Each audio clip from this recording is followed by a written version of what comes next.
Hi, it's Danielle. Welcome back to Coding Club. It has been a long while. We have now moved on to a different game developing software called Construct 3. So last time, if you were with the Coding Club, you knew we were using Arcade Makecode. You will see very soon that Construct 3 is a little bit more sophisticated and the graphics are better, so hopefully you'll enjoy it, and I can't wait to see what you come up with. So today we are going to start off with just the basics. We're not going to get too much into the game design, but you will get a chance to preview a Construct 3 game and start thinking about game design for your own game that hopefully you'll make this semester. So we just have a couple of learning objectives. First, identify what makes a good game and identify areas for improvement. I mean, obviously some people enjoy different games more than others, but what makes a game good? Why are people upset how Cyberpunk 2077 came out? From what I hear. And then we're going to apply decomposition to game investigation. That's just a fancy term meaning you're going to look at the game. What are the different parts of the game? What is the setting? What are the characters? What are you trying to do in the game? And you're going to think about that as you start thinking about your own game. And then finally, you're going to create some pseudocode. And all that is just simple instructions to start mapping out how your game is going to work. You're not going to leap in right away and start writing the actual code for the game. You're just going to think of like an outline for your game to get you started. So, like I said before, just take a second to think about a computer game. What are the good points and what are areas of improvement for either any of these games that you see on these example slides or any games that you like in particular? So now it is time for you to preview a game in Construct 3 and start thinking about some of those things. We're going to do, again, decomposition of these games to figure out what makes them good and bad. So first, I would like you to go to the Construct 3 editor. The website is on the slide. I'm also going to put a link in the description box. That is the first time I have said that. So if I ever tell you to like, click, and subscribe, just call for help because something is terribly wrong. But go ahead and click the link, open a new tab, and then once you get to Construct 3, it may ask you if you want a tour, just click not right now, and then click beginner examples on the left. And then once you do that, go ahead and click open project on the Ghost Shooter tutorial. So that is going to take you into the Construct 3 design space. This is what the interface looks like. We're not quite doing block-based code and is not text-based code. It's something in between. I call it point and click code. I don't think that's the official term. But what I want you to do next is click the little play, it's a teeny tiny play button at the top of the screen, and you're going to preview the game. So once you click that play button, the game is going to open up in a new window and just start playing around. Move the mouse around, click some buttons and see what happens.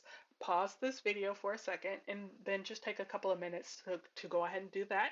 And when you are done, go ahead and click back to this video and press play again and I'll give you further instructions. So just real quick, decomposition is just breaking down games from the large overall game into like discrete parts. It's kind of like when you write an essay, you have the essay, then you have your intro, you have your conclusion, and then you have like your points in the middle. And so I want you to break down the game that you just played to understand the different components that go into a game and also the different components that go into a good game. So if you go to the Google form that was in the Google Classroom assignment, you will see these questions. I want you to answer, how do you score points? What behaviors do the green aliens have? What is the purpose of the game? How do you shoot? How many times do you need to shoot an alien to destroy it? And how does the user control the shooter? So easy questions if you played the game, so go ahead and pause this and answer those questions quickly. So now an additional question, how would you improve this game? I mean, you might have enjoyed it the way it was. I know I had a lot of trouble trying to play this game on my trackpad, so I have some ideas for improvement. So just share with me your thoughts. There's no right or wrong answer. What would you do differently to make this game better? So just a quick review. All games start with an idea. is a story you're trying to tell, an objective you're trying to meet. And then when you design the game, you break down that idea into discrete components. So let's say if you're making a game of Goldilocks and the Three Bears, I don't know why you would, but let's say you would, you need at least four characters. You have Goldilocks, you have your three bears. So what does Goldilocks want to do? Do you want to kind of flip it? Um, and so break down that idea, and then you're going to start planning how you're going to code those different ideas. And that takes us to our next idea, pseudocode. So pseudocode is just a way of planning out code in a simplified format in whatever native language you speak. So we're not speaking Python yet, we're not speaking JavaScript, we're just whatever language you speak, just write some basic pseudocode. So I have some really simple examples that I'm going to go through. So pseudocode, how would you get this red monster to move to the apples? Instead of just saying go to the apples or go eat the apples, you have to be a little bit more deliberate when you're doing coding. So first you would tell the monster to move forward two.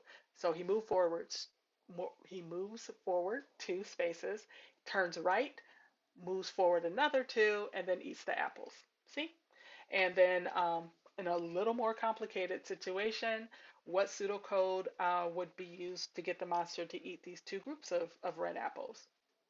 Well, you would tell the monster to move forward one, turn right, move forward two, eat the apples, turn right again, move forward two, and eat the apples. But there are a million different ways that you can get this monster to do this. Maybe the monster wants to walk once around the whole perimeter of the screen before going to eat the apples. The monster doesn't have to go directly to the apples.